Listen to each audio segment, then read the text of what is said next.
حتى الكيني، حتى التعاون ما بين كينيا ومعظم دول افريقيا شيء يهم جمعيه رجال الاعمال اللي بتضم اكثر من 15 ممثل ومكتب تمثيل في القاره، وبتضم 22 لجنه نوعيه تخصصيه. تصور انه من وجهه نظري نقدر نطلع بيوم جيد النهارده ونقدم، يعني نقدر اترك السيد جورج دريدو. هو ممثل ومدير مكتب كينيا لكي يدير جلسه اليوم ولكي يقدم كل المتحدثين ويتبادل الحديث. شكرا لكم جميعا.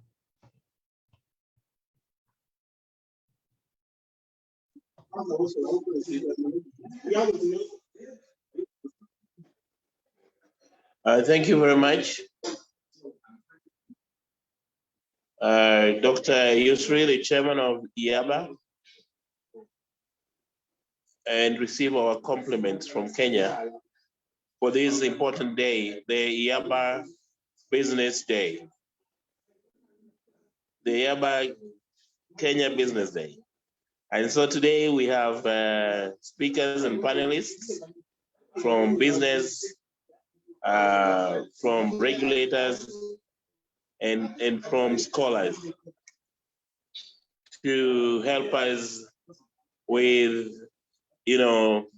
looking at what is possible between Kenya and Egypt. And today I can see we already have panelists who are ready. I can see John Mutua, who is the program coordinator at Institute of Economic Affairs. Welcome, John Mutua. Welcome, Dr.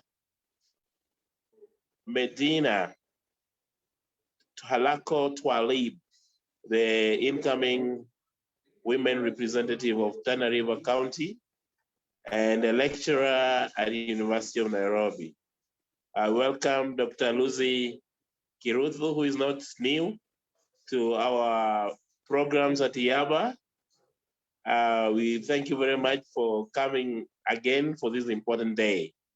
Dr. Lucy happened also to have been my university mate during our undergraduate studies at Egerton University. I can also see here Mr. Mwangi Muchono, a very respected trader in coffee and tea, who's joined us. I am seeing also Mr. Majuek, who is the head, the CEO of Association of Insurance of Kenya. I know Dr. Vincent Okothongore, a tax expert and a lecturer at Technical University of Kenya. He's preparing somewhere. He's putting his computer ready.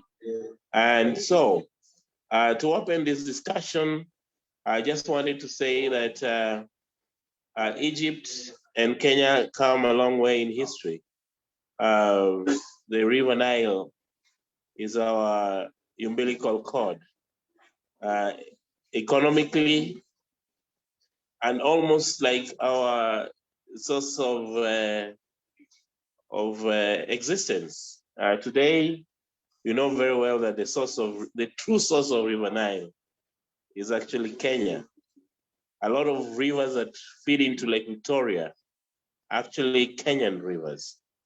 And that Lake Victoria pours its water into the Nile. And Egypt, you know, Nile and Egypt is one and the same thing. And a lot of communities in this particular part of the world are also called Nilotes because of their origins from the River Nile. And trade, for that matter, has been inevitable between the two nations. And the fact that we are both members of COMESA speaks deep to that. And so that I don't waste a lot of time, I would like to welcome Mr. John Mutua from Institute of Economic Affairs to give us the state of affairs of business between Egypt and Kenya. Welcome, Mr. Mutua. And he's joining us from the city of Mombasa, the coastal city of Mombasa.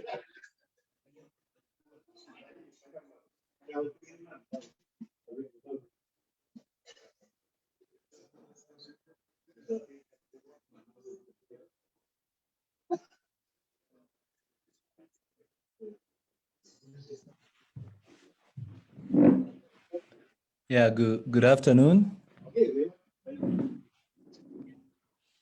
Orido, I hope I'm audible. Orido, am I audible? Can you hear me?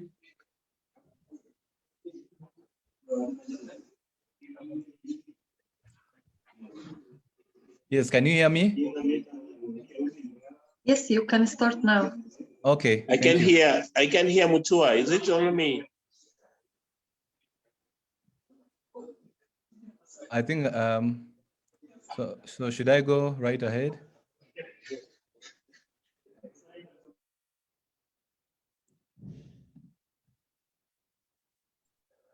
Okay, thank you. My name is John Mutua. I work for the Institute of Economic Affairs.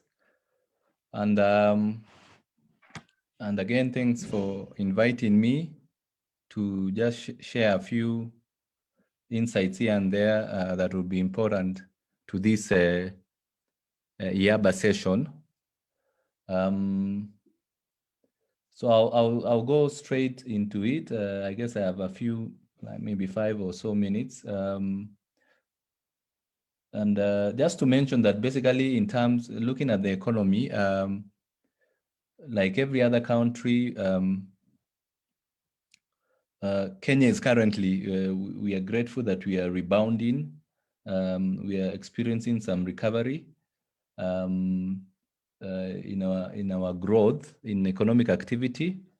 The restrictions that were imposed towards the reduction of transmission of COVID were all lifted, and so if you look at the numbers, the recent numbers show that, of course, we had experienced economic contraction in 2020. So the economy contracted by 0.3% from 5% in 2019. But the recent figures from the Kenya National Bureau of Statistics show that the second quarter of 2021, we've actually experienced growth, real GDP growth of 10.1%. And this growth is actually fueled by recovery in the economic recovery or increased economic activity in the services sector, in the hospitality sector, transport, ICT, information, communication, and transport and telecommunication, as well as the banking sector. So basically, the services sector has been quite resilient, and is one of those sectors that is fueling growth. And then the other thing to note is obviously that private sector credit has actually been going up, and this is what is also fueling demand and consumption in the economy.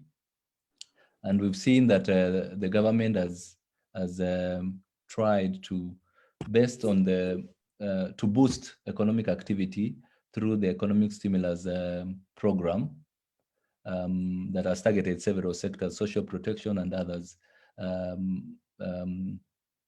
health sector, education sector, and other sectors. So all these collectively have contributed to growth.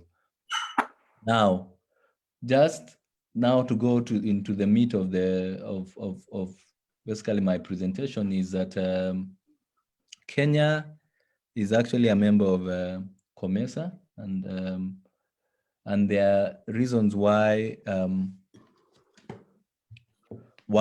this partnership between Kenya and Egypt should be strengthened further. There are obviously various investment opportunities in the country. If you look at the investment environment, various reports show that we have made certain changes and reforms towards improving our regulatory environment in terms of our tax regime, as well as we've done quite a bit. The government has done quite a bit in terms of lowering the cost of doing business. And there's a lot of transparency, increasing transparency around that is important in terms of inviting or attracting foreign direct investment. Then secondly,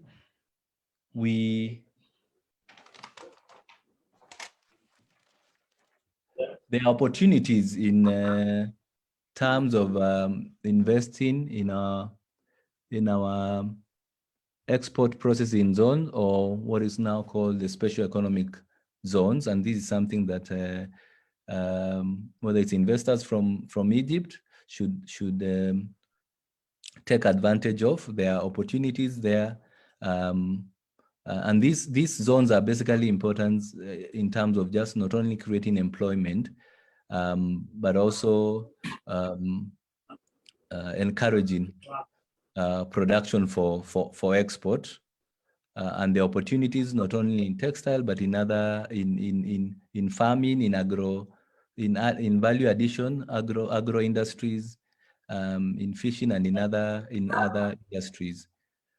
So this is actually tied to the fact that we have the Big Four, which is a big policy plank for the government in terms of trying to boost our manufacturing sector, which is tied to encouraging growth in our agricultural sector. So these are things that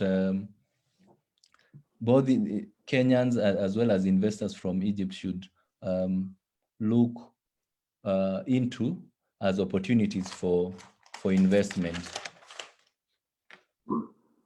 And then there are other things related to just the environment that make Kenya an attractive destination for investment. And we know very well that obviously Kenya is a gateway to East Africa community. We are a regional hub with a well-developed and diversified economy, well-developed infrastructure. In particular, our financial sector, our capital market is also quite well developed. So these are enablers of investment, actually, and it makes it easy for anyone who wants to put up shop, especially investors from Egypt, to be able to set up shop here because the infrastructure is quite accommodating and would be able to enhance investment. Of course, Kenya is a liberalized economy. We have free flow of trade, and exchange rate is obviously is not controlled. So if you look at all these things tied to the fact that we also have a well educated and skilled workforce, it makes it quite attractive for investors from Egypt to partner with us in terms of investment. So I would say those are some of the things that will make Kenya attractive in terms of as an investment destination. We know currently that our trade between the two countries is obviously in favor of Egypt. We import more than we export to Egypt, but we believe with this increased partnership that this would be tilted and enhance obviously our market for for investors from Egypt, for investment from Egypt. Also, the fact that we are in several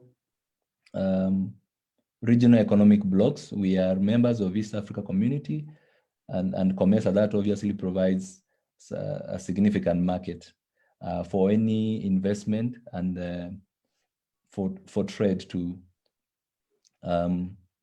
be enhanced within the country. So obviously, this Kenya, not only given the fact that we have a population of about close to 50 million, but the fact that we are members of EAC and COMESA, that provides us a huge market for stuff, for things that are produced or services, and free movement of labor within those the two regional bloc.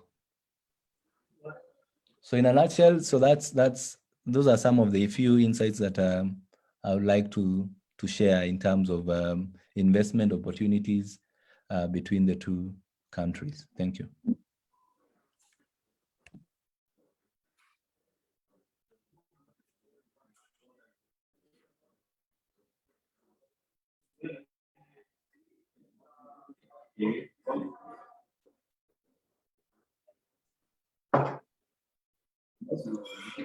شكرا لك مستر جورج. مستر جورج تقدر Okay, could you allow me to speak? Hello? Yes, sir, we hear you. Yes. Could you allow me to speak? Allow me to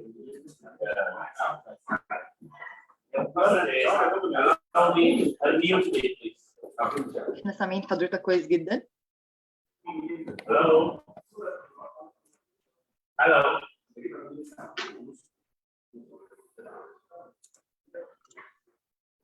Unmute me. Mr. George, please. Yes. Mr. George, please unmute. Very well, very well. It's okay. Okay. Thank you. I've been muted by the admin. Now, thank you. I've been muted by the admin. So, for that brief intro into what about what's going on between Kenya and Egypt. Earlier on, I talked about the River Nile. Very important connection between Kenya and Egypt. But now I want to talk about the Suez Canal, which is not only a lifeline to Egypt in terms of trade, but to the rest of the world. And you know very well, the Suez Canal connects the Mediterranean Sea and the Indian Ocean. That is another connection between Kenya and Egypt. And someone who comes very close from the shores of Indian Ocean is part of us here today.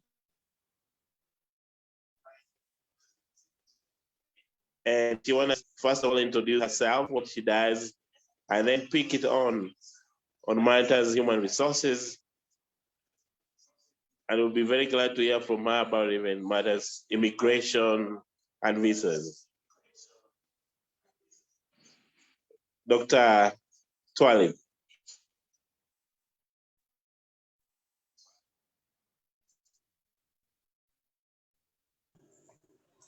Good evening, everyone. My name is Dr. Medina Halako Twalib. Thank you very much, George, for that wonderful introduction. Today I'm here. I come from Nairobi, Kenya. However, my homeland is Tana River County. And I know my people are here actually watching. And I was supposed to talk more on human resource, but then I had an afterthought, and since this is our business day, Egypt, Kenya, I thought of probably trying to explore and try to share the opportunities that are available in my county, basically, Tana River, because most of the time you hear Kenya, many people will go ahead and think it's Nairobi, Mombasa, you know, the major cities. But then we have some jewels down here around Tana River. And one thing I would like to say that connects Egypt to Tana River is just like what Mr. Orido has said. We also have a huge permanent river that runs throughout the year. That one has been a very a source of income and a source of livelihood for the people of Tana River. I'm trying to make a presentation. I don't know if you can actually see on your screens a presentation before I continue. Anyone can confirm if you can see a presentation on your screen? Okay. Dr. Ongore says, shakes his head, so that means you can actually see. So just to introduce the presentation, basically, like I said, I'm trying to look for a business opportunity and open up the county. And then eventually I would link the two with human resources that are available in Kenya and specifically in Tana River County. It is one of the 47 counties in Kenya, but one of the 6 counties in the coast region. Most of the land in Tana River is actually non-arable, which forms around 80% of the total land size, and it is it has 5% of that land owned by private individuals. We got 70%, which is public, and community land consists of 25. How is this an opportunity to this day? Today it concerns us because look at the vast land owned by public versus that one which is owned by community and private. That one makes only 30% as opposed to that one which is owned by public 70%. That means if you're an investor, it will be easy for you to come and negotiate with the county government in case you want to invest in terms of land. And therefore, the land in Tana River is vast and available to all of us. Now, what do we do around Tana River, and how can a business person actually benefit when we talk about Tana River as a county? And I've tried to mention a very few things because of time again. So I've categorized it in terms of agricultural and livestock opportunities. And we are basically do 2 things. We do agriculture, we have farmers, and we also have livestock pastoralists, livestock keepers. And we have the sector of agriculture and livestock basically employs up to 80% of the county's workforce. One thing about Tana River, I must say, is that the population there is 85% youthful. So we really have a very low percentage of the older generation, and therefore it means once you probably think of investing in Tana River, it's going to be very easy for you because then we have a readily available workforce for your business. In terms of raw materials, we got enough mangoes right now. In fact, it is the season for mangoes, and what we do, because then we don't have there's only one plant in Tana River, which is semi-functional. It's not really working, and therefore if there is an opportunity for an investor to come in, we produce a lot of mangoes, and this is the season for it. So many a times we take the mangoes and bring them to Nairobi to try and sell. By the time they're in Nairobi, they're already spoiled. And so if we can get an investor who will go down there, form a plant, it can really it is a kill for your businesses down there. The main crops that we do include, we do rice, we have bananas. In fact, in Tana River, we have a single type of banana that I have not seen it around Kenya. It is very unique and only found there. So I'm imagining in terms of investment, if we can get someone who would go down there and invest in terms of making, I don't know, cakes or wafers or even juice, banana juice, because this is very unique. You may not really find it around the country.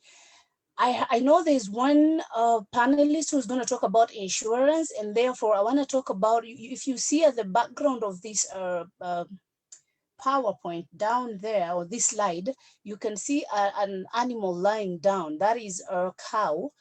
A few months ago, we had drought in Tana River, and therefore many of the livestock that we keep actually died of drought. And therefore, I was thinking it could be an opportunity for the insurance person to come down there and try to see if they can help our people to insure their animals. So during such a time, they don't suffer very much. The insurance person, I challenge you to come down and see what you can do.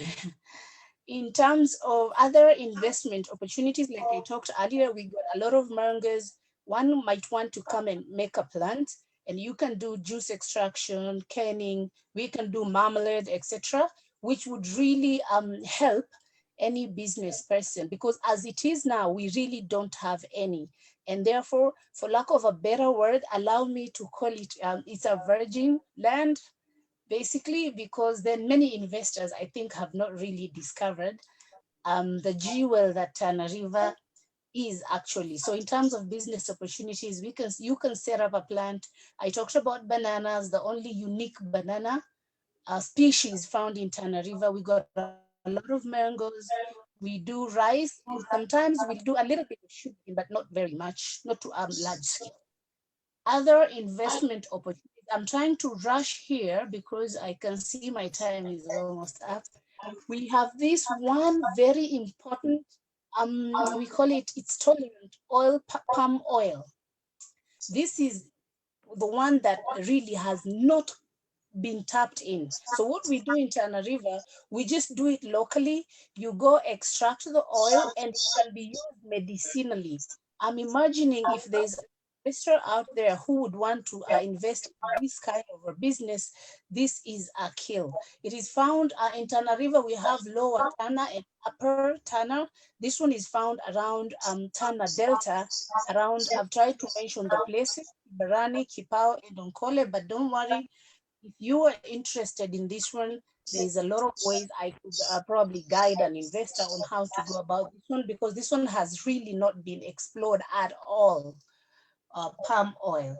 We got other opportunities, like for example, in terms of ICT, like I said, Tana River is 80% non-arable land. So you can imagine what we can do with that land that you can't really plant crops, or you cannot do vegetation at all. This one, real estate comes in. Over the last 5 years, that's the time Tana River has actually tried to open up. In fact, as a matter of fact, right now, if you go to Tana River, we got less than 50, I think, hotels that can be categorized as 3-star. I think we don't even have a star hotel over there. So I'm imagining in terms of real estate, one would want to really make an investment, and a first incomer county, it might be a kill for any investor who would want to come in there. In terms of ICT, we have really tried, the county government has tried to install some modern technology. However, the manpower is the one that really don't have. So if investors can see an opportunity in here to come and try and train our people, this can be an opportunity for you as well. In terms of opening colleges down there, in terms of teaching people on how ICT skills, this can also be a very business. We got other business opportunities, like for example, around Kibini area, we got titanium. You can see at the background of this slide, there's some silverish stuff. That is actually A sample I took when I was there a few weeks ago, that one is found in, that is really untapped, and I don't even think many people know that it exists. And this can be used as one of the business opportunities that any investor who would want to go and invest in Tana River as a county might want to take advantage of this, actually, because then it is very raw. It is, again, I use this word for lack of a better one, it is virgin. It has not been tapped at all.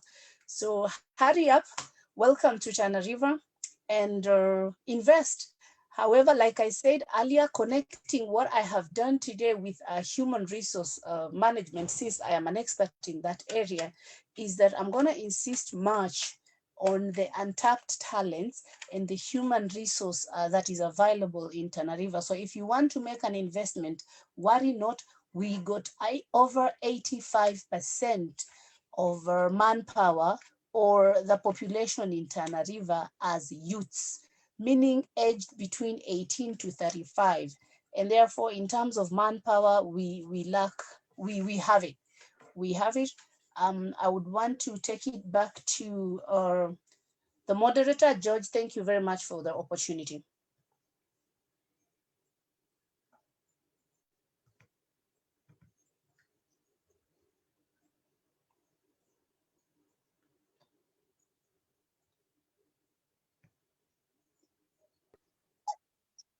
Okay, thank you very much, Dr. Medina, for such a detailed and insightful presentation from Tana River. Dr. Medina has a class. Dr. Medina, it should be done now. And before you ask your questions, I would want to welcome Mr. Evans Gorsemelango, the CEO of Petro Kenya Oil Limited. Karibu sana ndugu Gor.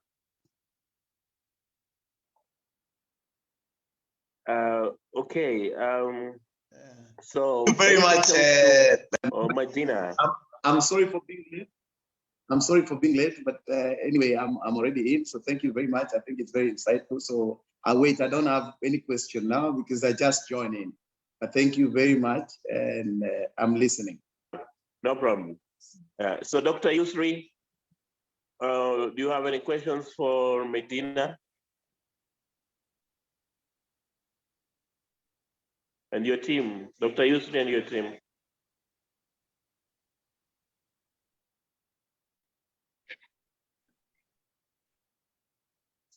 السيد جورج بعد إذنك فقرة الأسئلة تكون في النهاية.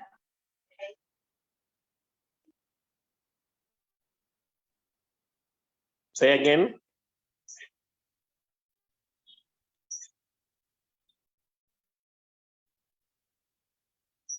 من فضلك سيد جورج نأجل فقرة الأسئلة للنهاية خالص.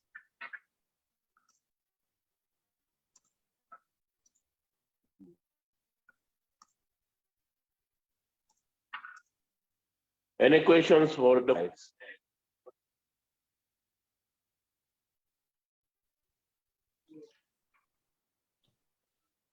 Mr. George. Yes. Mr. George. Mansour. Yes, Say. Dr. Yusri.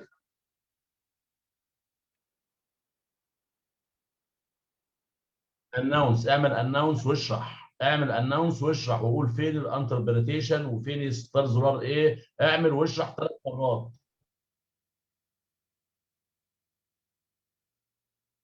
لا مش على الشات، هيقدروا يسمعوك. مش هيقدروا يسمعوك، احنا نقول لهم مستر جورج. مستر جورج. مستر جورج. You hear me? Yes. Yes. Yes. Please, Mr. George, please advise all the speakers. Please give advice for all the panelists that we have option for interpretation. You know, something like emotion, like World Cup, World. So Okay. So all the speakers should select the language. Okay. Now, ladies and gentlemen, you have a choice to listen to English or Arabic. Yes. There's a choice on your screen down there. You can choose whether you want to listen to English or Arabic. We have an option here in Arabic, down and down. You'll have the translation. Okay. Right. السؤال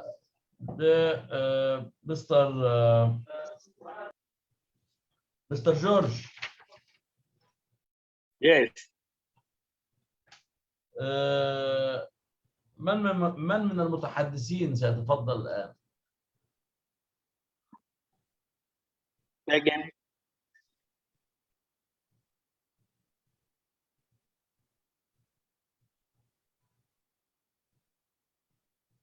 Mr. Similengo, oil and gas. Mr. Similengo. Did you have a question for Dr. Medina? Mr. Similengo. نحتاج أن نتعرف على وضع الطاقة. كينيا، ما وضع الطاقة في كينيا؟ ما وضع الأسعار المحروقات في كينيا؟ ما وضع توافر الطاقة الكهربائية في كينيا؟ ما وضع الطاقة الصناعية في كينيا؟ ما هو سعر الكيلو واط للكهرباء في كينيا؟ Who is translating? Oh. You have to listen to the translation. Dr. Yusri. Dr. Yusri. Sorry, Dr. Yusri. Yes. Could you please wait? It was only a question for Medina. Dr. Semelango will make a presentation. Okay. Then. George. Continue, George. Can I interrupt a little bit? This is Julius. Yes. On insurance, or do I wait up to the end to answer Dr. Medina on insurance?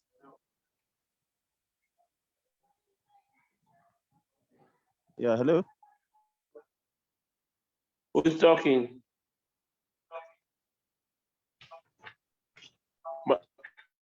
Majuet, you have a question for Medina?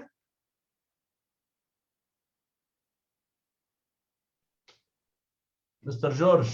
Okay. Let's continue with the presentation. Okay, fine. Thank you. And I will want to invite Mr. Majuek to make a presentation.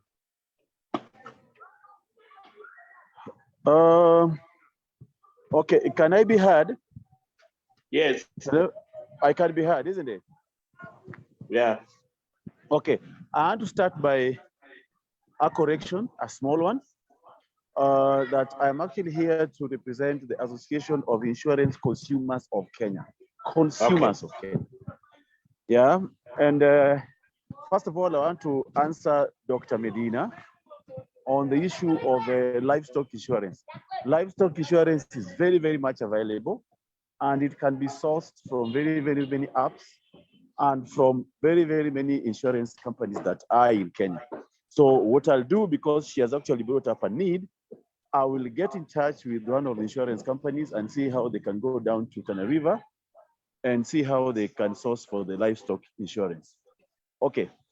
The Association of Insurance Consumers of Kenya is a very new body that is actually authorized by the government, because the government mentioned that, or it came up with a law that every industry must have a consumer protection body that actually protects the consumer.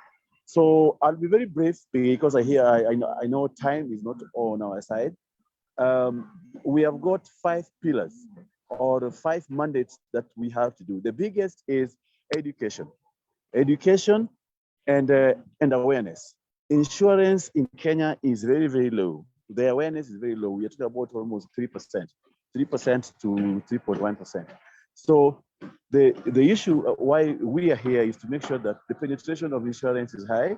And this one we are going to do through activations. We are going to go to counties and make sure that everybody understands what insurance is. As you know, and everybody else knows, is that we don't really understand insurance yet. Kenyans believe that insurance are quote unquote conmen, and they have actually come to take their money and they don't honor their pledge. So we want to unravel this and actually explain to people on the ground that this is what insurance means. Number two is about lobbying. We want bodies to come up and lobby for better insurance terms. As in, you've taken up a cover, we will help you know exactly what you're supposed to look for. Yeah, in terms of a small print, in terms of what you should know, and in terms of what you are covered and to what extent. Now, number three is about advocacy. Advocacy means that in case you have got an issue with an insurance company, then you can come up to us and we take it up. So that we can see it to the end and that you're well compensated, or that you're well answered why you're not being paid or the insurance part is not being paid. Now, on top of that, we are working with the government very closely to realize one of the Jubilee's dreams, that is the UHC, to make sure that every household by the end of next year has an insurance cover, has a health insurance cover. Now, the reason why this is very important for us is because we would like to benchmark with any other African country or Egypt if they have an association like this. And we see how we can get from best practices or compare notes on how we can do better on an African front. Okay, I think that is it for now. So maybe I'll wait for later on if anybody will have anything to ask me on anything going forward. Yeah, fine, thank you.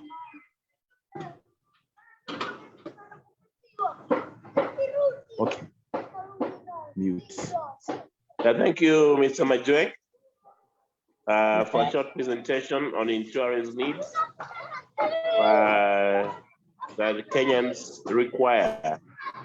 At this moment in time, I will invite Mwangi Muchunu to speak on matters coffee and tea.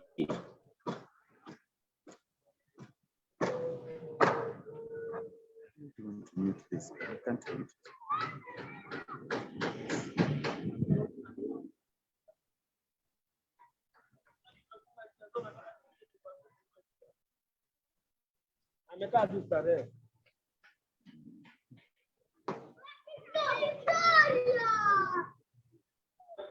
Mwangi, could you unmute your mic, Mwangi?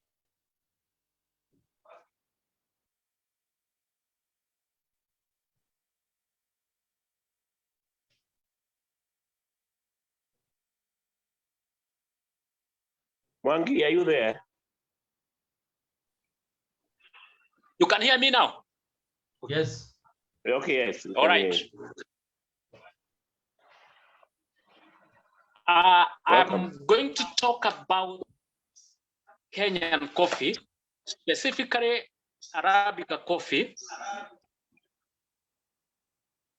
And I represent a company called Kenya Cooperative Coffee Exporters, with the two subsidiaries, one in the middle and one offering a dealership at the coffee auction.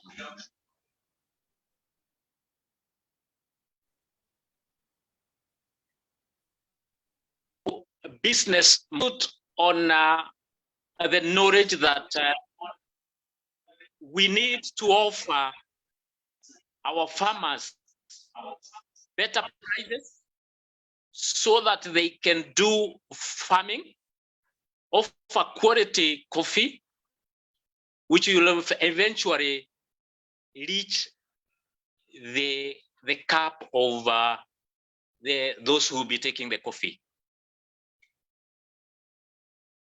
KCC, the acronym for the Kenya Cooperative Coffee Exporters, offer extension services to our farmers in the various growing areas in our country, Kenya. We offer technical and advisory services to the farmers so that they can grow the quality coffee that the takers, the drinkers want. Our coffee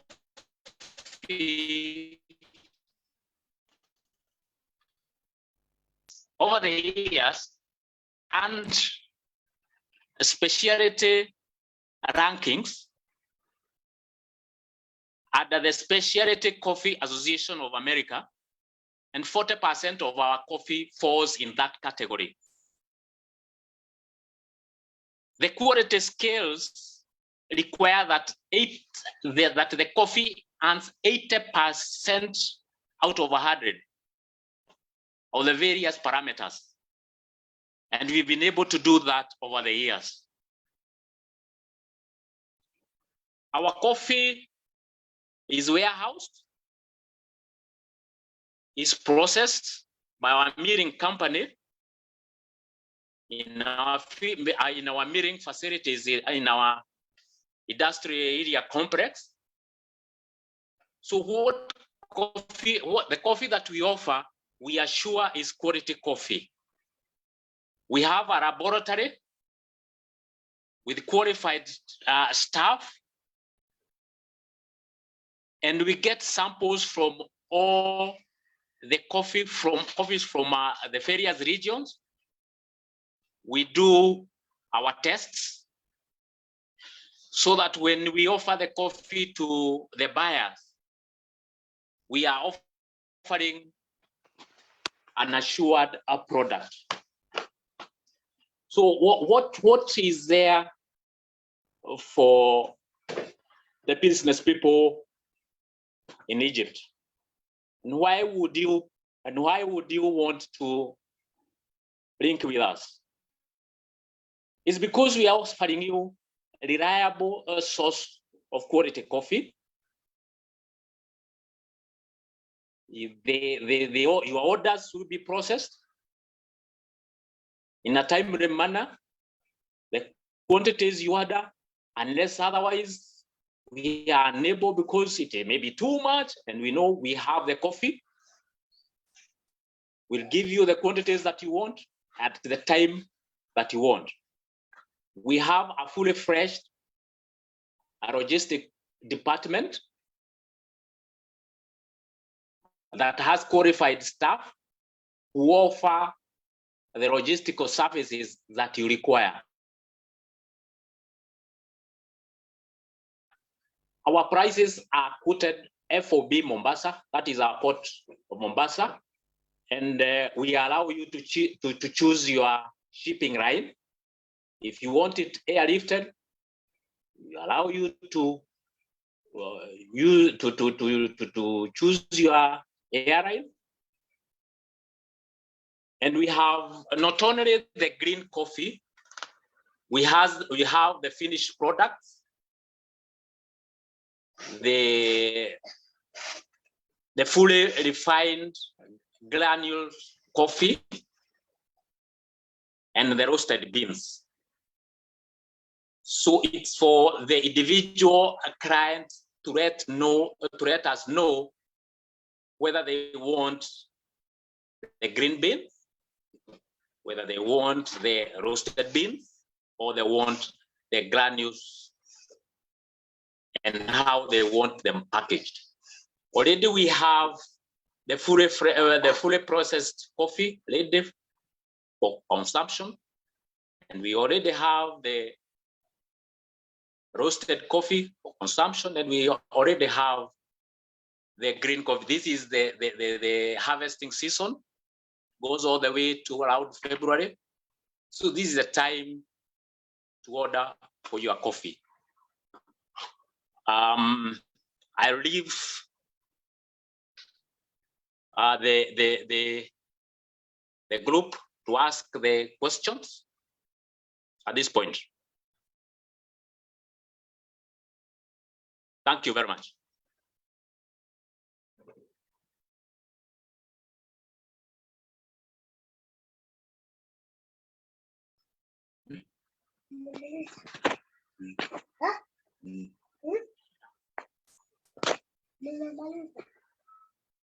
Okay, thank you. Thank you very much, Mr. Mwangi, for the insight on coffee and tea. At this juncture, I will welcome Dr. Gor Semelango. Sorry, Mr. Gor Semelango, the CEO Petro Kenya Oil Limited, to make his presentation.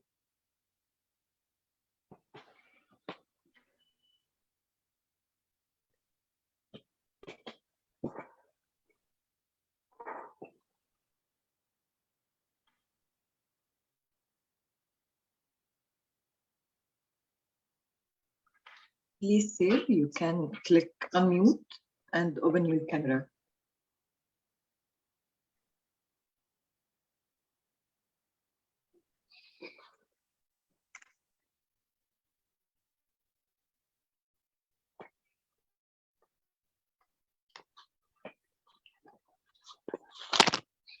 Yes.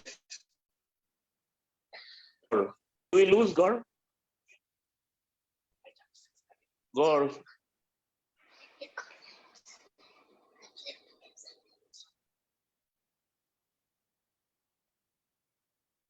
Sorry?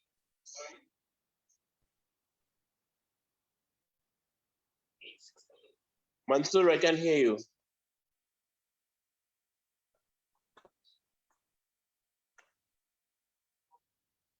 Okay.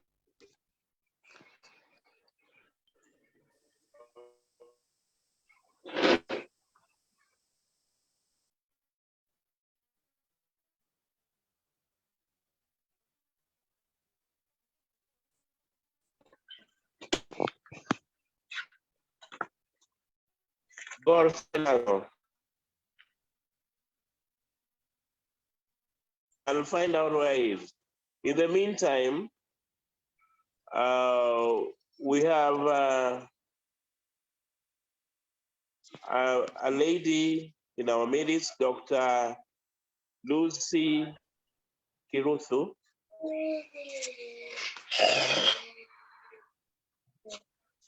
Dr. Lucy, are you there? Yes, I am here. Good evening. Yeah, Ladies and gentlemen. Dr. Lucy is a consumer experience expert, and who's going to give us an inkling on what Kenyans are looking for in terms of what to consume from Egypt. All right. Thank you, George. And I'm greatly honored to be joining this community once again today. And specifically, I am in both education and business advisory services. But for today, I would wish to speak about business advisory services. I find it one of the fastest growing sector here in Kenya and even across Africa and globally. And we've been offering business advisory services for both large corporates and as well as the small business, small and medium-sized businesses. And of course, there has been a huge uptick, not just in Kenya, but even across Africa. And specifically looking at custom-made solutions for those businesses. I'm part of a team of experts in various fields, and I specifically come in to represent a field that I have been leading, and that is on the subject that is very close to my heart, and that's customer experience. In Kenya, we have built a hub for supporting businesses to excel in how their customers experience them.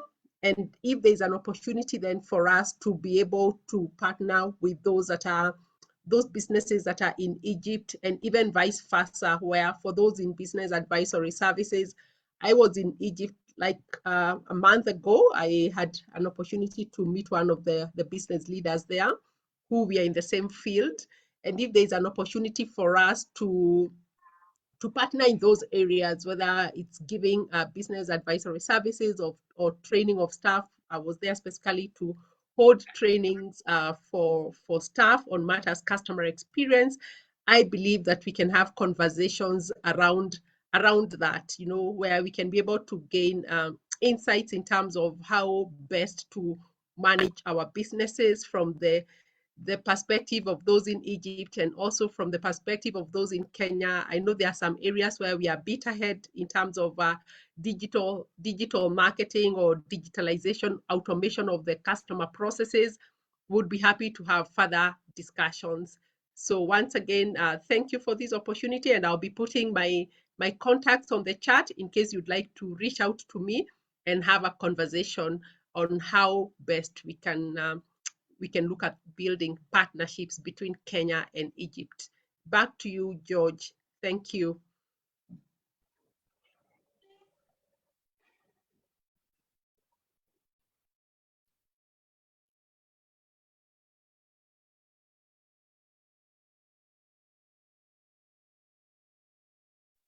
Thank you. Thank you very much, Lucy. I don't know whether we have Gore back to the fold. Oh, thank you very much. Okay. Gore, are you ready?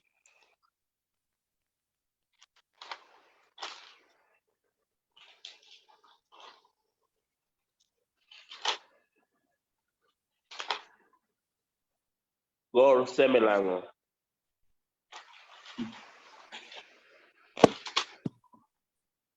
Hello. Yes. Did you want me to make a presentation? Yes, please.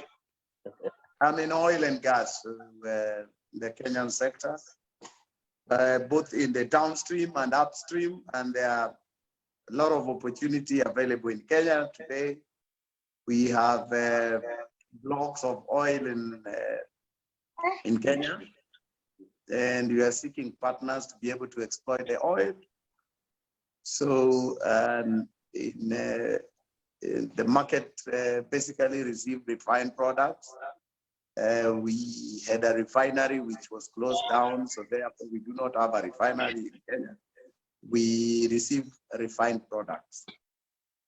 There are several opportunities in this sector because our oil comes into Kenya is basically through the industry OTS, which is an open tender system, which is government controlled. And therefore, 2 or 3 industry players bring in oil into the market, and therefore the oil is distributed among the players, industry players. That basically means that the players who are in the market must be oil marketers, OMCs, and we have quite a number, but there's an entry to barrier, which means those who meet the minimum requirement, which is basically putting in a product into the pipeline, which is about $1 million for each OMC, which is oil marketing company. So there's a lot of opportunity in this sector. And so basically seeking partnership with people, probably people from Egypt. I've had opportunity to be in Cairo, and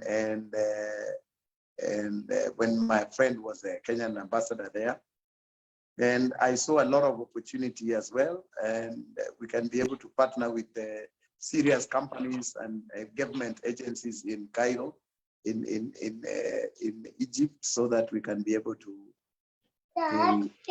work together. We are seeking opportunities and partnerships that can be able to be of benefit to Kenya and to Egypt, because we have a lot of opportunity in Kenya, and I am sure there are a lot of opportunities in Cairo as well. I'm also in real estate, and there's a lot of opportunity because there's need for housing in Kenya. and the market can barely meet the demand for housing in Kenya. And I'm sure there's a robust real estate in Egypt, and therefore we could seek both partnership in real estate and oil and gas sector. The other opportunities is actually in gas, because we cannot be able to satisfy the household demands in Kenya.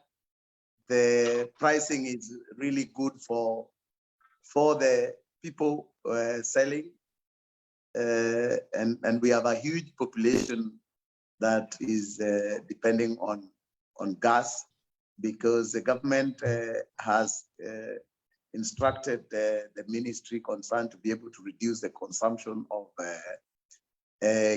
kerosene, which is Jet A1 kero. So there's a reduction in use of that, and therefore there's increase in need to supply gas to households.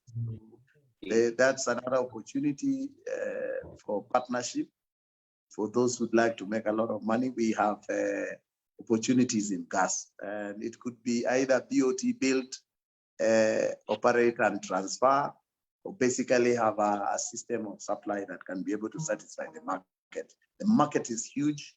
The use of firewood and other sources of energy is, as Kenya is moving towards clean energy, there are several opportunities in the energy sector. So we are seeking partnership with the serious firms from Egypt and across the globe who can be able to work with us to make a decent income out of this sector. It is basically a very lucrative sector, especially, like I said, we have both the downstream and upstream. Thank you.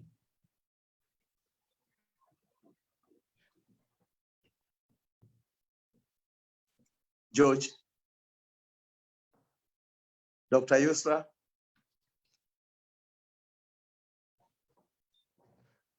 نعم اسمعك. نعم. Yes.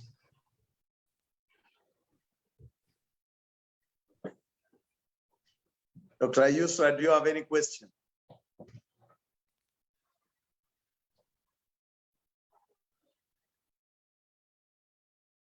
George. السؤال حول أسعار الطاقة. أنا سألت عن أسعار الطاقة في كينيا، أسعار الطاقة، أسعار الكهرباء، توافر الطاقة الكهربائية، أسعار الغاز، المناطق الصناعية والكهرباء فيها، وده مهم.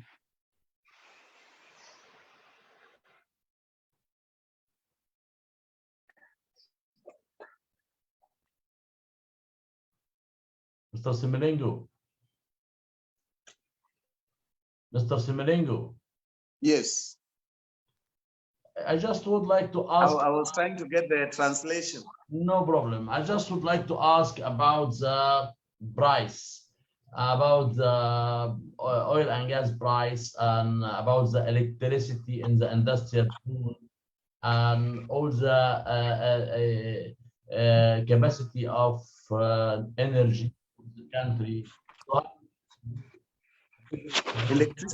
On electricity, we have a monopoly called the Kenya Power, which is basically buys power from power is generated by a state corporation called KenGen, which generally generates power and then therefore sells to Kenya Power. Kenya Power is a monopoly, is a Kenya electricity company which is a monopoly and sells to the population. About the oil prices, they are controlled every 14th day of every month. The Energy Regulatory Authority, which is now changed into EPRA, is a state corporation whose mandate is basically to control the pricing of oil. What happens in our country, how oil comes into the country, is once the players are, the ministry determines based on Platts and premium, determines the price of petroleum products every month, every 14th day of the month. So basically it's controlled, and the oil marketers basically go with the pricing that is announced by the Ministry of Energy under its state corporation called EPRA. Mr. Semenengo, up to now, you didn't give me a very clear questions and very clear answer. What is the price per kilowatt per dollar for the electricity? What is the price for 1 liter of oil or 1 liter of fuel for the car? So we have to go directly to the point together. I can provide the details because what is there is I could give you both. There is what we call the pump prices. Pump prices are what is actually predetermined every 14th day. Every 14th day of the month is predetermined by the EPRA, which is a state regulatory authority under the Ministry of Energy, Ministry of Petroleum and Mining. However, there is a price which is basically the price at the depot prices from the players who are in the import circle. These are the open tender system, the OTS, the open tender system, which is basically the membership. I'm not asking who's decided the price. I ask now if you take your car now. How many price? What's the price per liter? I'm not asking for electricity. For the diesel, the price per liter pump price, or are you asking for the depot prices, the import prices, or the pump price? The US dollar. The pump prices. Gore, you can give him the two, pump price and the depot. No, let me give you pump price. For the diesel is 100 and I think 107 now. The prices that are available I know the depot prices, which basically may not be good for this forum, but the pump price, I think now for the PMS, which is petrol, is about 110. How much is it? Because the population should be able to know.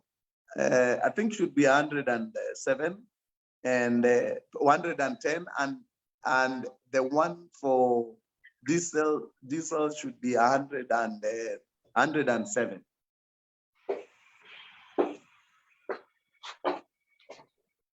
I can check for you shortly. I can be able to ask. I don't know the price which was determined today. Tomorrow will be 14. So tomorrow is the day when the prices are determined for the pump prices. It would not be proper probably to tell you the.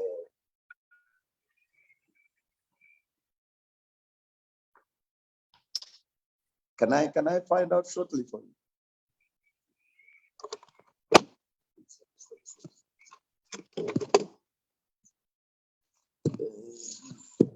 Hello, Beatrice, can I be able to get the current pricing? The pump prices, not the depot prices. Hello. Any other question?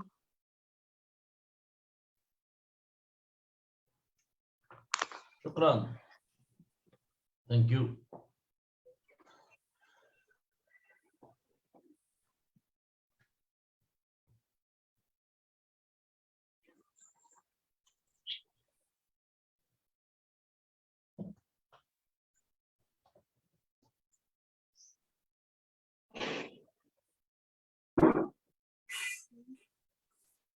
Can I get my sound on? Excellent. Excellent. Can I get my sound? Okay, thank you. Okay, thank you very much, Jose Milano. Excellent answer. But very quickly, I think the price of petrol is about $1 to $1.3 a liter, ranging on what you're looking at. And you know the prices. The price of electricity has been posted by John. John, could you have your mic on and just give us the price of electricity?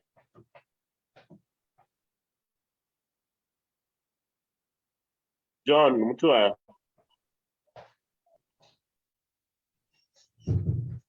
Just give us the price of electricity.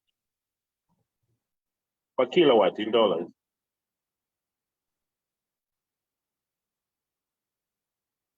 Could you unmute Mutua, please?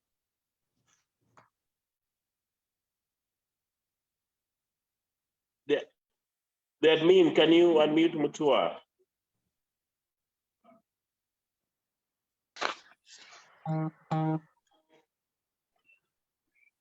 Okay, يمكن أي thanks. شخص ضغط unmute Yes, وبدأ التحدث.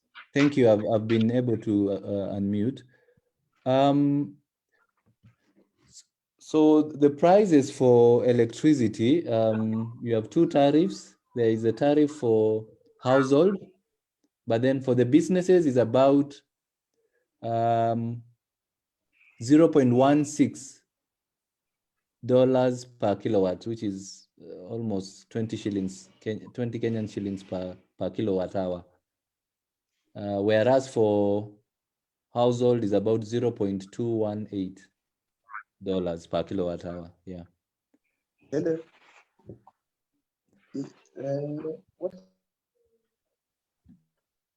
Okay. So I hope Gori is going to confirm those figures. Thank you, John Mutua.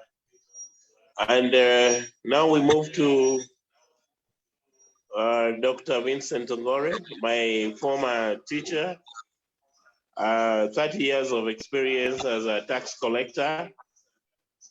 He makes lives very difficult for Kenyans for a long time, but now is giving back to society. He's a lecturer, a professor at Technical University of Kenya. So he'll give us some insights on tax, on trade between Kenya and Egypt, the possibilities, the do's and don'ts. Welcome, Dr. Ongore.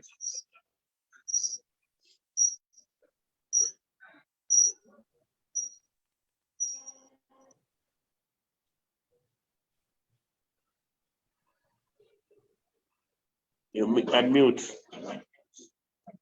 Could somebody unmute Dr. Vincent Ongore? Admin.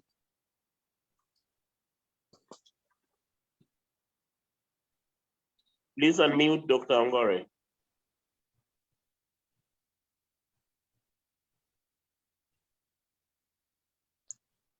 Can I say I have the pricing now? Can I just briefly? Okay, let's hear Gord, then we go to Ongore. Yes, George, the pricing, the PMS Nairobi, you know the prices, the petroleum, PMS is basically the petrol. The pump price before tomorrow is 129.7 in Nairobi. The prices, of course, varies from town to town, but Nairobi is 129.7. That's about $1.5. And AGO, which is diesel, is 111.6. Okay, those are in Kenya shillings, Gord? Yeah, these are in Kenya shillings. Yes. Okay, so that's basically translated to about $1 and 1.3. Is 111, 110. No, for diesel is 110.6. Okay. Okay. Thank you very much. Okay, so those are the prices, but they're subject to change tomorrow. Yes. by today midnight. So the prices are subject to change. Thank you. Okay. Yes, Gori is very right. In Kenya, we change prices every month. I can see Mutua is posting $1 of diesel per liter. Okay, I hope Dr. Yusri, you're satisfied.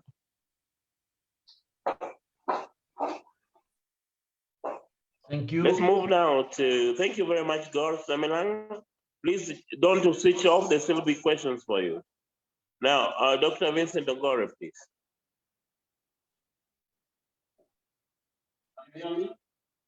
Can you unmute Ongore?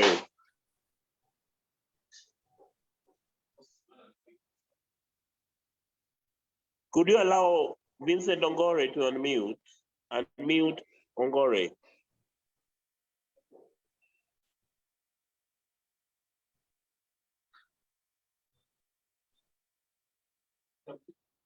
No.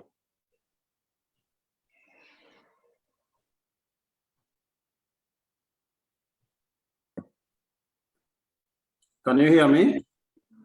Yes. Now, Dr.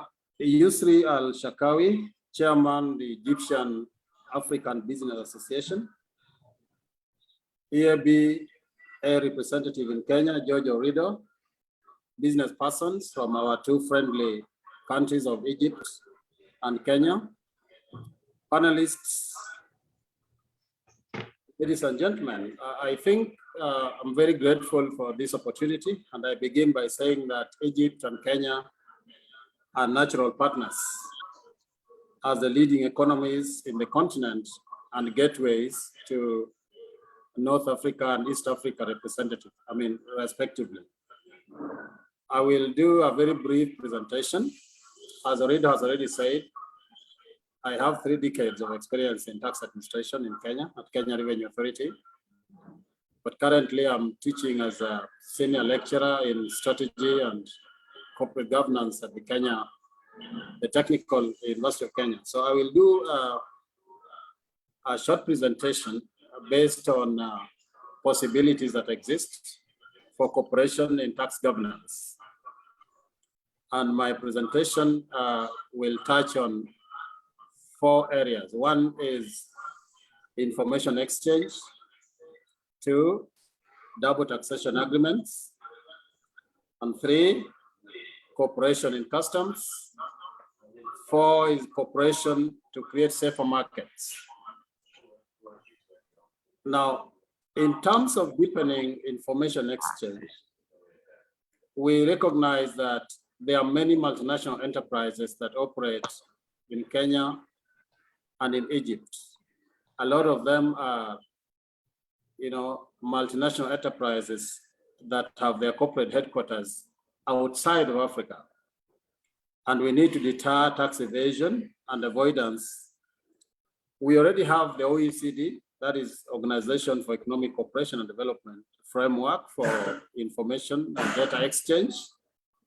And I'm suggesting that as Egypt and Kenya, we can, at a bilateral level, deepen the information exchange so that we are able to ensure that the multinational enterprises pay their equitable taxes to our respective countries. And this will, of course, help to avail more domestic resources to finance development and recurrent expenditures in our 2 countries. Will also, of course, help us to deepen our independence and sovereignty as 2 independent countries. The second one, and I'm going very fast, has to do with double taxation agreements. I'm already aware that Egypt and Kenya are in the process of actualizing their DTA. I am proposing that we move to fast track the DTA so that we are able to facilitate movement of human resources and investment capital on both sides for the mutual benefit of our friendly countries. When we have DTA in place, then human resource traveling from Egypt to seek opportunities in Kenya, and those from Kenya to seek opportunities in Egypt will not suffer double taxation. The same goes to investments that are from Egypt and which, of course, come to Kenya as their host country, will not suffer double taxation. This is therefore important that we move with speed to ensure that we take advantage of the opportunities that double taxation agreements bring to our 2 sister countries. And the third one is cooperation in terms of customs. There have been numerous occasions when foreign countries, and when I say foreign, I mean countries from outside of Africa, coming into Africa as hibernation ground, so that they come to Africa, hibernate for a while, and pretend that their goods and services are emanating from Africa, so that they export them to, say, Egypt or Kenya or any other African country for that matter. So my proposal is that we need to discourage through, detection, deterring, and disruption, so that countries that may intend to bring or to utilize the laxity in our surveillance, in our tax or custom surveillance, should be made to pay the equitable taxes that they ought to. This is happening in the continent because of laxity in enforcement of our laws on customs and tax.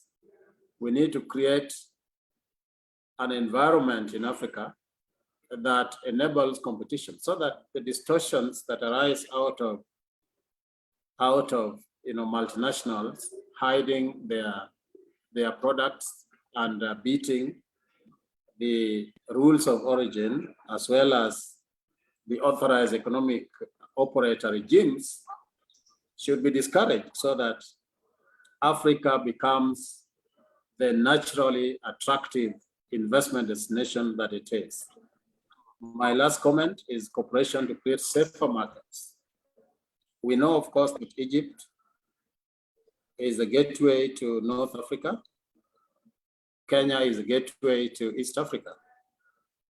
And therefore, there are opportunities for terrorists or people with terroristic or terrorist tendencies to want to access the rest of Africa through these two countries. And when we cooperate to fight terrorism, then we are building investor confidence for the mutual benefit of our two sister countries.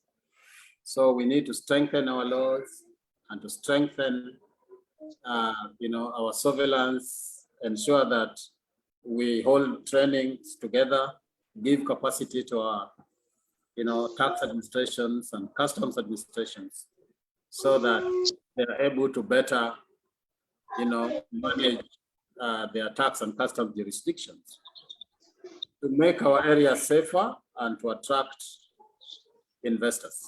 Thank you very much. Yeah. Mr. George. Mr. George, and all our speakers, I would like to thank you, Mr. Vance, about this very valuable speakers. You did a great session to us today about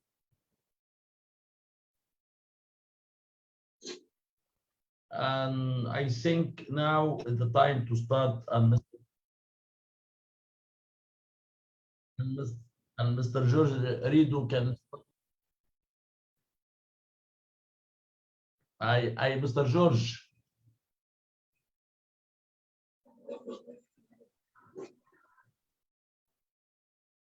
Mr. George, I have a lot of questions.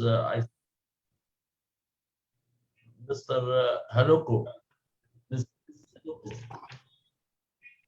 Tulip. Say again. Mr. Haloko Tulip. Yeah, Medina Haloko Tulip for HR.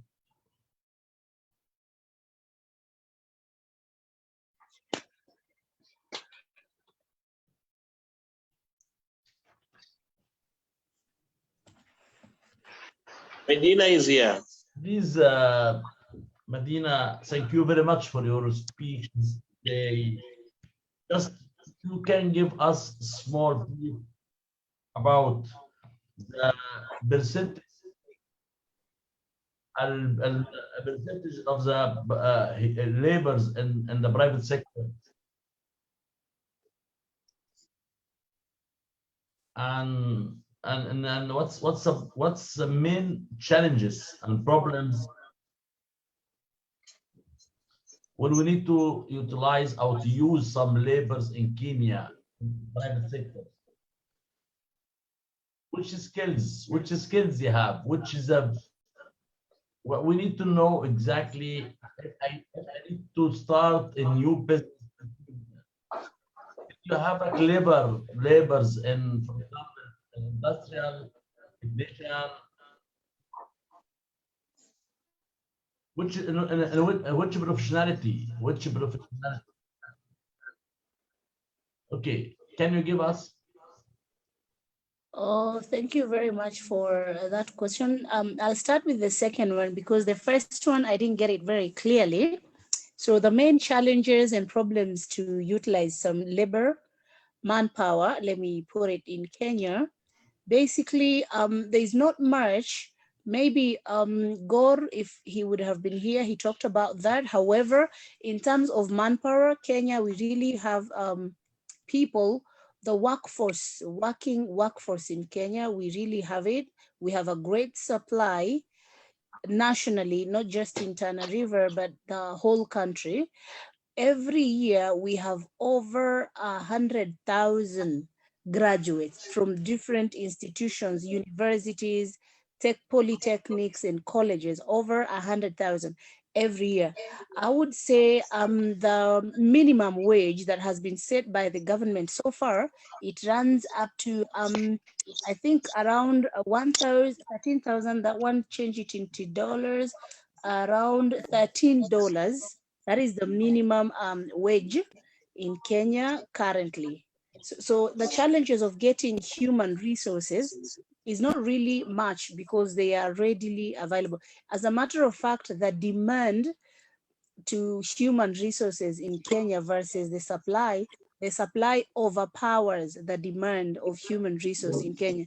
And that is why I liked the point when Dr. Ongore said there are the bilateral talks between Kenya and Egypt in terms of exporting and importing human resources, because we have enough supply of it. And the government of Kenya has tried to put in measures that will make it a little easy for our people to either go out or come in terms of human resources. I hope I've answered your second question. The first question, I really didn't get it clearly because it was a little hanging on your side. We need to know the first question, we need to know exactly if you have how many population in Kenya, and how many labor in the government and how many labor in the private. Okay. How many in private sector? Okay. We need to know. I get your answer now. So in terms of the human resource supplied by the government, like I said earlier, we have a minimum of every year, we have over 100,000 graduates coming out. These 100,000 graduates are from different institutions, from degree all the way to certificate courses. And these 100,000 that is supplied to the market then go to different industries, whether private or public. And therefore, what I would say as it is now, because I don't have the exact figures for private and in public, is that we have a lot of human resource supplies available as it is now in Kenya.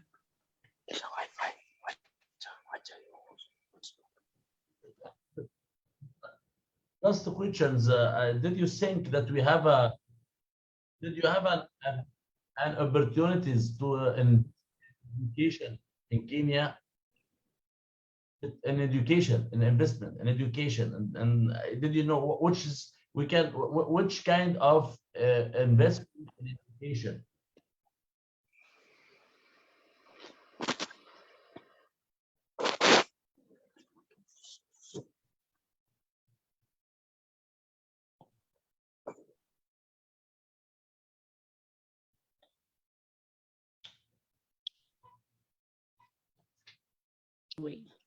Thank you. I was muted. So in terms of investing in education, let me start by talking about Tana River first before I go national. In Tana River County, that is what I presented on. Currently, we have 4 polytechnics. We don't have a university as it is. We don't have a college. The only institution, a tertiary institution we have is polytechnics. They are 4. In Tana River, we have 3 sub-counties. They are only 4. The population in Tana River as it is now is approximately 250,000. The number of people that are supplied or they are supposed to go to college every year, again in Tana River, is around 50,000 people. And therefore, with those 4 polytechnics, really there's an opportunity, a window of investment if you want to come and set up a college, or the university will depend with the policy that the government has set, and therefore a college will be better. For now, we only have 4 polytechnics.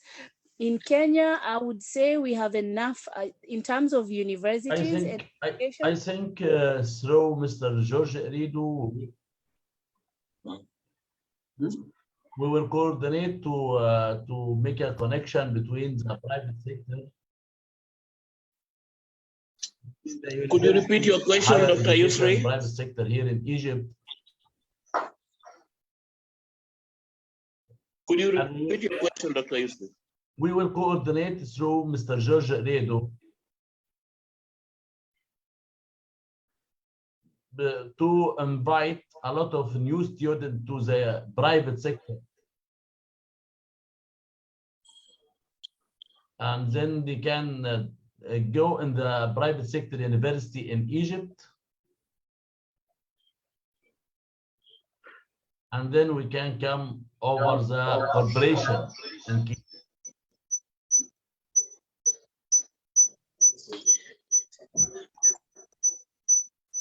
I think this is the way, and this is a highway to make it.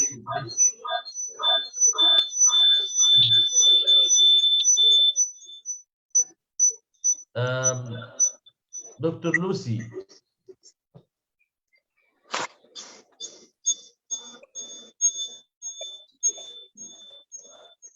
Hi, how are you? Hello, I'm very, very well. Migrating, and I hold the EABA, Egyptian African Business. Great. Any question? Thank you very much for your attendance today. Lucy, can you give us exactly, you can define which products you are needing from Egypt? Yeah, which products, exactly, like food, commodity, or pharmaceuticals, or whatever. That will help us and will help George Arido to offer a very good bridges and very good doors. The way I see it, the area where we might need quite some support in Kenya is in the area of agriculture. And because I say that, because I find Kenya to be a food insecure nation. I don't think we have enough food throughout the year. And our agriculture is still almost like 90% or more rain-fed. And therefore, if there are opportunities to support business going into agriculture, irrigation especially, I know we do have some companies, for example, that support, there's 1-to-1, and it comes from that particular region. So if businesses in the agribusiness sector are able to get support in terms of irrigation, I think that would be an area of interest to a lot of Kenyans that are trying to grow food. Lucy, sorry for Yes. you. Now I discussed trading. I'm not discuss investment. Which product exactly you are needed to can supply Kenya from Egypt? And okay. Which product they are needed? What's the hot items you are looking for from outside Kenya? Why? Because because we need to increase the trade between African countries. I guess one of the products that I have seen in our market, I know previously we used to get a lot of grapes from South Africa, but I see a lot of grapes right now coming from Egypt. So all fruits that do not grow in Kenya, because there's quite a number of fruits, oranges, for example, we get quite a bit from out there, and I believe that that's an area that would interest your community in terms of trade. Yeah, so I think that's what top of the mind for me, the grapes and the oranges, for example. But probably it would be important to do some sort of a market survey to get to see exactly what is there and what is needed here, and how then does the partnership move forward. Thank you.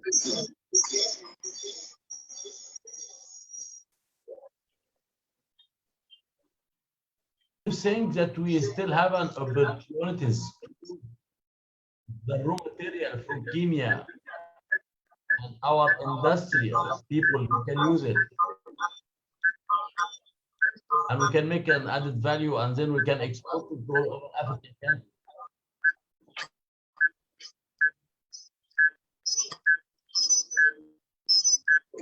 I didn't hear you right.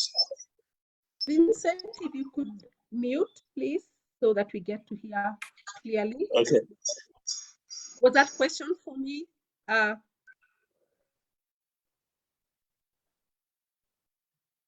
I think it was about the raw materials. What raw materials are Dr. Yusri, would you kindly repeat the question?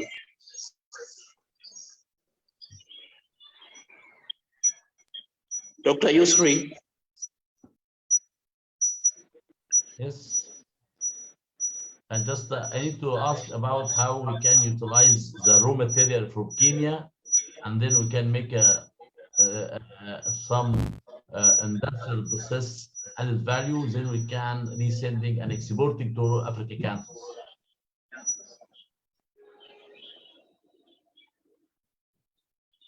So now we can move to Mr. Mayongi. Mayongi.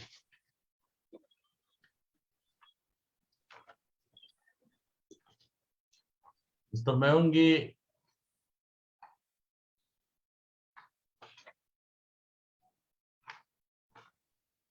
Coffee and tea. Yes. Did you think we are still have an opportunity to cooperate together between Egypt and Kenya to make a rebranding? To make a rebranding for coffee and tea, and then did you have a capacity of farmers that can do that we can do the rebranding for coffee, so we can move up to over the world?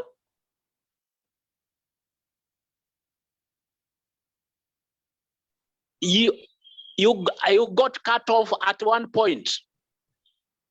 We have an opportunity, but what was the last question? Well, how we can he can what's the need? How we can come over? How we can move up to make a rebranding for the Kenya Cafe and Kenya Tea? Then we can go by this branding over the global. No, that opportunity is there. Even at the moment, there's some company in Mauritius. We are doing branding for them. They go and sell it in their name. So the opportunity is there for both coffee and tea. Our tea, the black tea, is high quality tea because it is harvested using hands to assure quality, and it is normally used to blend other teas that are harvested using machines. So the opportunities are there. What can are the discuss challenges? that more. Why you are too late? Come up again. What is the challenges? Why you are too late? I'll start with coffee.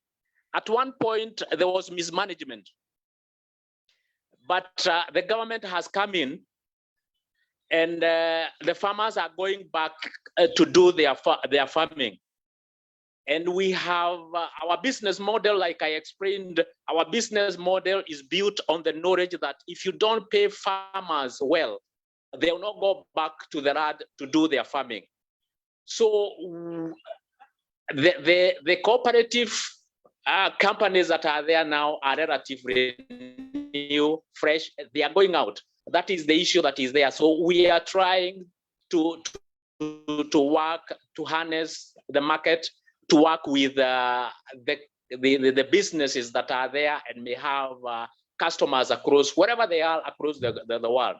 So it is because they are relatively new. The companies that are relatively new, after the government decided to help the farmers. That is on coffee.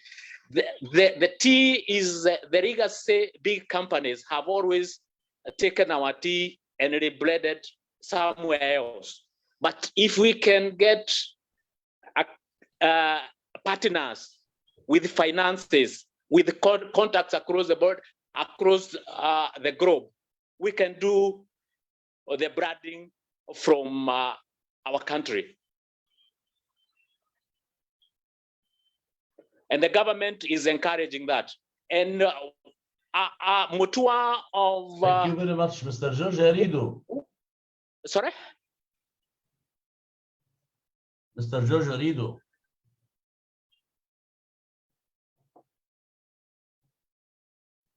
Sorry? I can't Yes. get you. Yes, Dr. Yusri. Can you hear your comments and your about my... Say again. We need to summarize. We need to summarize the day. We need to know exactly. We have a lot of product in Egypt, and you have a lot of raw material in Egypt, and a lot of traders in Egypt now. They need to go exactly to the Kenya market,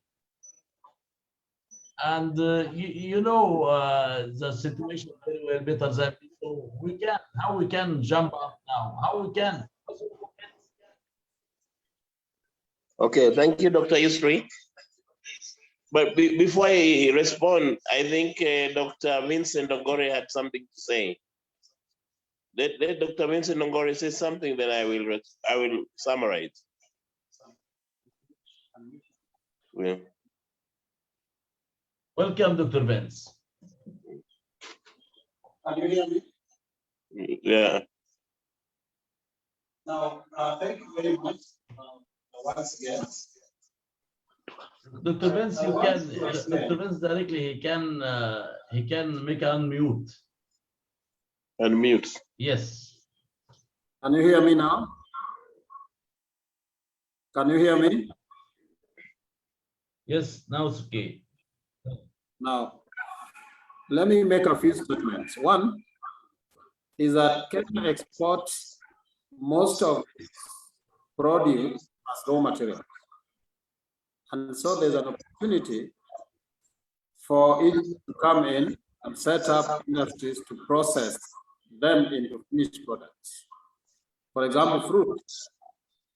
We have huge opportunity for the fruit processing, and yet we haven't invested much in this area. So if Egyptians came in, they could help us with high yield fruits, would help us with factories for processing fruit into juices, so that, you know, we take advantage of our beautiful soils and the climate to give us very high quality fruits, juices, and raw fruits. Secondly, we will of course need Egyptian technology to ensure that this is done. The second thing is that our industry has great potential. Previously, we used to have textile factories in Kenya. But when the importation of second-hand clothes was liberalized, these textile factories were killed, most of them. And so if Egyptians could come in to, develop more interest in the area of cotton growing and the textile sector, that would be a great opportunity, so that it helps in terms of giving both sister countries an opportunity to have new clothes and generate income, but also to ensure that the byproducts of cotton can also be processed into other products that can be used, like animal feed and the rest of it. Now, regarding the labor of that you're talking about, Kenya has 3 categories of labor. We have unskilled labor, we have middle level labor, which is the labor that is coming out of tertiary mid-level institutions, and we have highly skilled labor, that is labor from universities, but who have also gone through on-job training. I see a lot of export processing zone companies in Kenya because of not only the quality of labor that we have, but labor is still relatively cheaper in Kenya compared to most of the countries in the West and in the East. And so this would be a huge opportunity for Egyptians. But this should not mean that our people are illiterate. We actually have a literacy level of 81.3%, the current figures. So Kenya has a very enlightened population, but of course, given the economic circumstances, the labor costs are still relatively lower compared to what you find in Europe and Eastern world. Thank you very much. Okay, thank you, Dr. Vincent. Now to Mr. Vincent. Yes. Just we need to know exactly about the investment incentive, and how to enter the money and exchange. And it is very important to know exactly the stability of the currency. So we need to know exactly how we can, the investors, you cannot take a decision like I can go without knowing about the stability of the currency, incentive of investment law, how we can enter money, can we enter money. So money, all these pictures need to know exactly the very clear messages. Thank you. Let me try to respond to your question on investment incentives. One, Kenya has a regime on investment allowances. For the capital invested, you recoup it back within a specified period until you recoup all the investments. So in terms of factories, in terms of capital that you invest, fiscal capital. So we have investment deduction allowance. We have investments in computers. We have investments on, investment deductions on computers. We have investment deductions on motor vehicles. We have industrial building allowances, which are applicable to investors. We also have, we call tax holidays for companies that operate. What's the tax rate? What's the tax rate? Tax rate for the foreign companies remains at 32%. And for local companies, it is 30%. That is corporation tax rates. But there's something else I want you to understand, that if you operate within the export processing zone, then you have 10 years tax holiday. you don't pay taxes for 10 years if you come into the export processing zone. Okay, so that is a very important incentive for investors. What about the price for the land? Price of the land.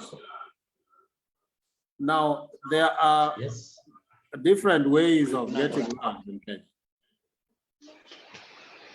If you come through government to government cooperation, then you can negotiate for land to be allocated by the government of Kenya to Egypt for purposes of setting up factories and industries that will benefit, our two friendly countries. Because you are going to create employment opportunities, you're most likely going to do your technology transfer. You're going to help boost exports. You're going to help boost revenues.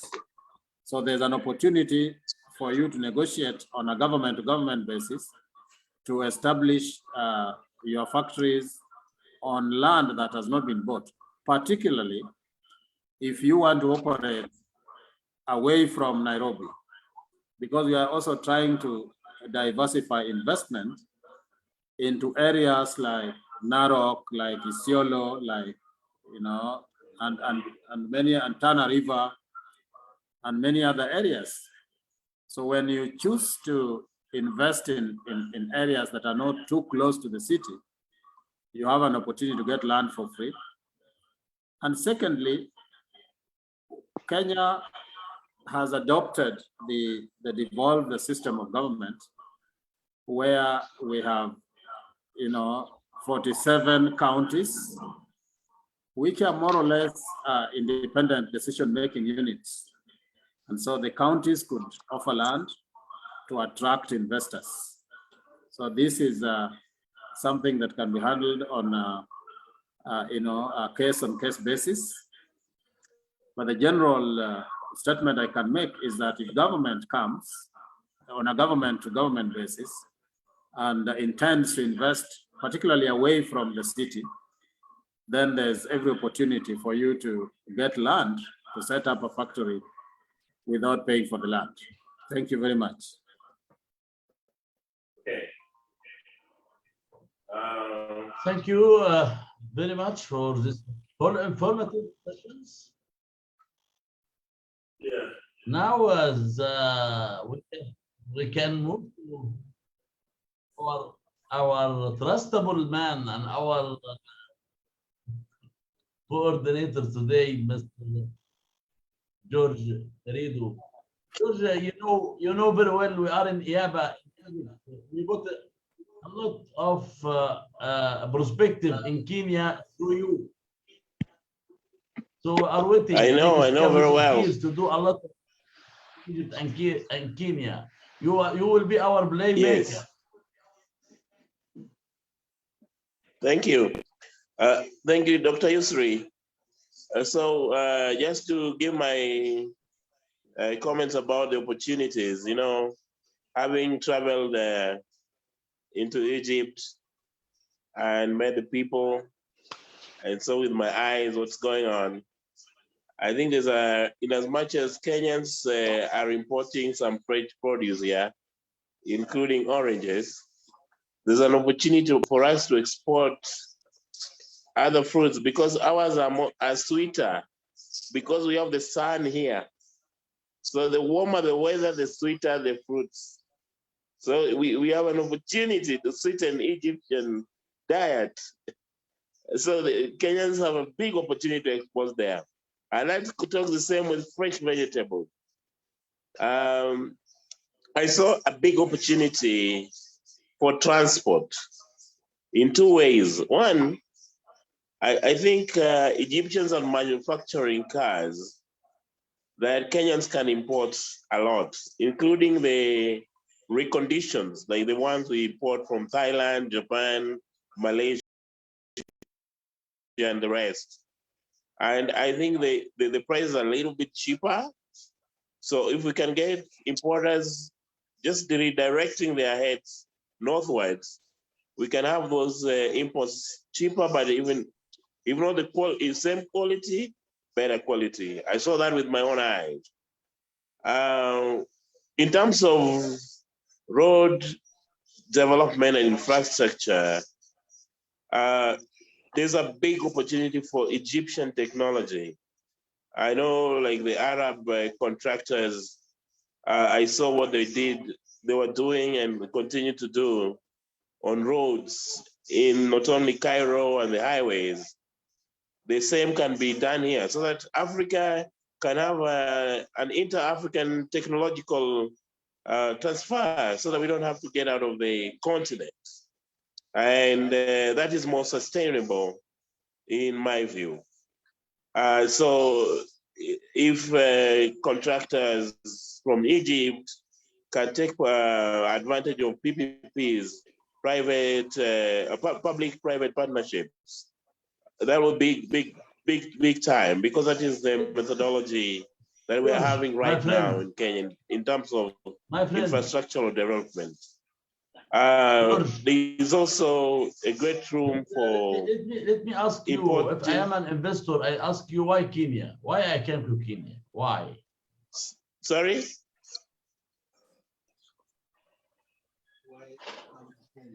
Okay, but okay, fine. If I'm Egyptian investor, Kenya why Kenya? has why I came a lot to of Kenya? opportunities. Did you have a hotel? Did you have a good airport? Yes, for your technology, the people are good. The opportunities in tourism.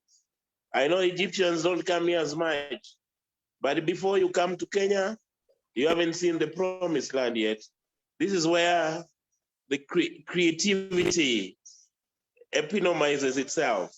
It's not just the wild, it's a good people, it's a good music, and the beautiful ocean and warm seas. Any day. You know, I was at Zamalek area, and I saw how Zamalek as a team has developed itself in such a big business. Any day, we want Egyptians to come here and tell us how they're able to build their clubs, how to make it into a business, the level of Zamalek, any day. There's fishery. A lot of foreigners are taking away our fishes offshore because we lack the technology for trolling, deep sea trolling. And I think that this technology is with Egyptians. So we can come here, exchange, see what we can do together. In terms of medical tourism, Egypt is very ahead. When I went there to test for my PCR, it took 3 hours. And it was very good, it was accurate. At times here we take a little bit longer. So there's a lot of opportunities. Instead of Kenyans going to India, we could come there, or you could also bring your very high technology equipment to Kenya. And before I just finish, kindly allow me to allow Mutua to say something about that. Why should you come to Kenya? John Mutua, please.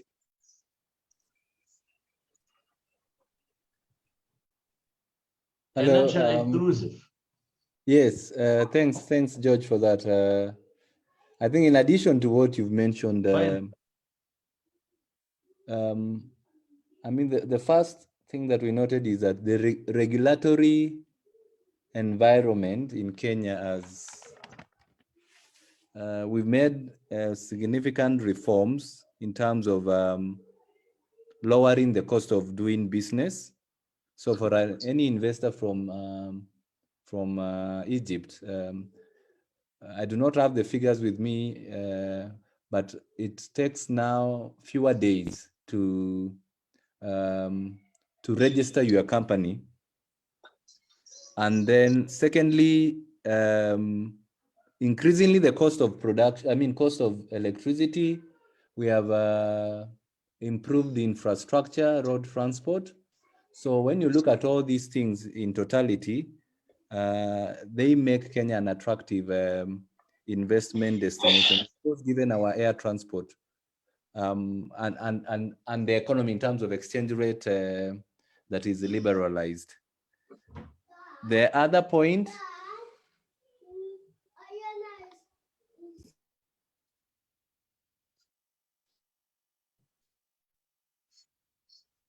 did we lose you? Mute me, sorry about that. The other point is just basically what I noted, that being a member of both East Africa community and COMESA, that provides a huge market in terms of whatever is invested in Kenya can be transacted in those countries. And we will try and get you figures in terms of the workforce, skilled workforce. I think Dr. Ongore mentioned a bit of that, as well as Dr. Lucy. But we have, I mean, comparatively within East and Central Africa, we have a significant or a large pool of highly educated manpower, whether it's in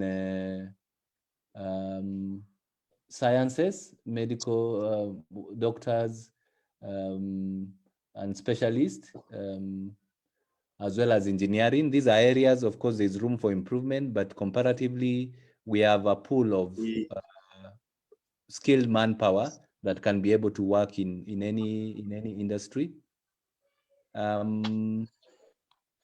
Yeah, so I think just those, and of course, the tax regime, as was mentioned by Dr. Ongore, the other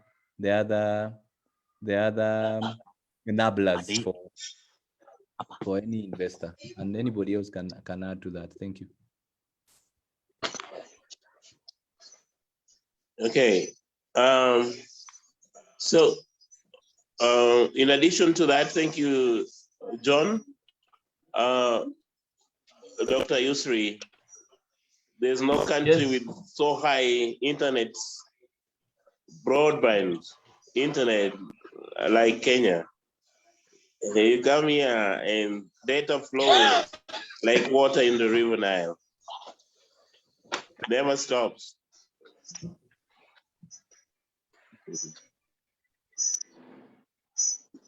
Dr. Yusri? Okay. نعم اسمعك. Yes. Yes, Mr. George. Yes, did you hear my last point about the internet? Yes. We have the fastest broadband around this area. So the best place to do business with IT.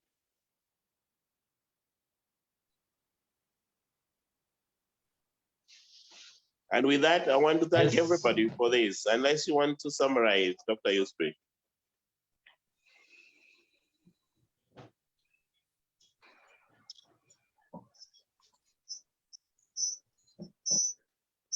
Okay. Okay, Mr. George.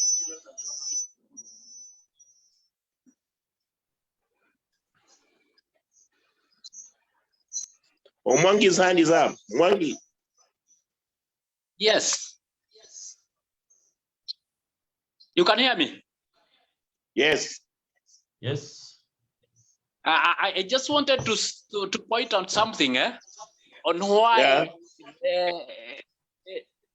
Egyptian investors should come here. Go ahead. The export. Hearing me? The Special Economic Zones Authority has put out a request that those investors with funds should help them put up modern warehouses in the special economic zones. That is another area where investors come in. And you know, the special economic zones, that is where investors will do their business with the tax holidays, like Dr. Gore has said. So there is an investment in the special economic zones to put up warehouses. Just wanted to point out that. Okay, thank you, Mwangi. George, a quick one. Sorry. Yes. George. Mutua. Yeah, the other, just a quick addition is I posted it on the chat that Kenya obviously has made some advancement, quite significant advancement in fintechs, and just basically financial sector or transaction in the financial sector, whether it's in the banking sector, in insurance sector, that is efficient, quite efficient, and that makes makes it easy to transact in whatever business, combined with the mobile telephony, and M-Pesa was mentioned. So when you look at that in totality, it means transactions in that hastens the process of transaction and makes it obviously cheaper, yeah, than other analog processes. Thank you. Okay, thank you, John. Let me hand it over to Dr. Yusri. Now, we would like to thank you, Mr. I think within a few days and few months, we will hold our business day in Nairobi. And also we will be appreciate and pleasure when we receive a lot of traders from Kenya and students from Kenya and patients from Kenya to medical treatment. I think we can do it through EABA, Egyptian African Business Treatment. We only have one objective: to help and serve all African community, especially businessmen and women. So, Mr. George, we will support you, and we will support all the traders in Kenya looking for goods from here, from Egypt, and also we will encourage all our investors in the private sector to also jump up to Nairobi. So just in case next time we need to have around 5 traders from Kenya with us. And then we are also need to confirm that we will offer a lot of memorandum of understanding and agreement with the private sector, with universities and institutes here in Egypt to help and support all the Kenyan students. They are looking for a very good education. Okay. We will move and we will transfer to you, Mr. George, a lot of from the universities here in Egypt to all the Kenyan students. And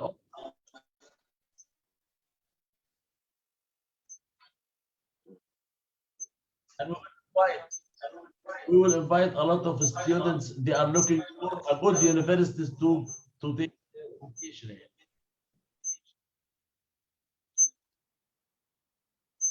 And also we have a lot of programming for medical tourism, and then we can offer.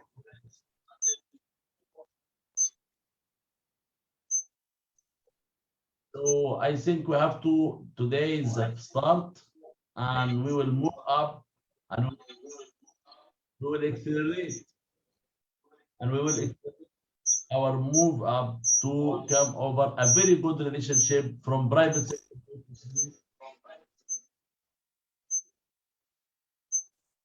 especially Kenya. We know and respect Kenyan people, and we respect the Kenyan country, and we respect the private sector in Kenya. Thank you for all.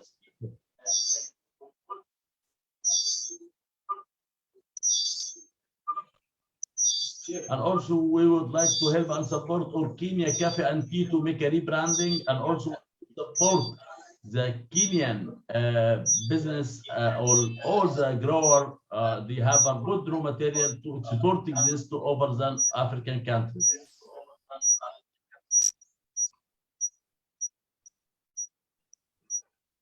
Thank you. Thank you very much for all speakers today. Thank you from Kenya. Thank you from Kenya to Nairobi. Thank you from Cairo and Nairobi to all over Africa. Thank you. Thank you.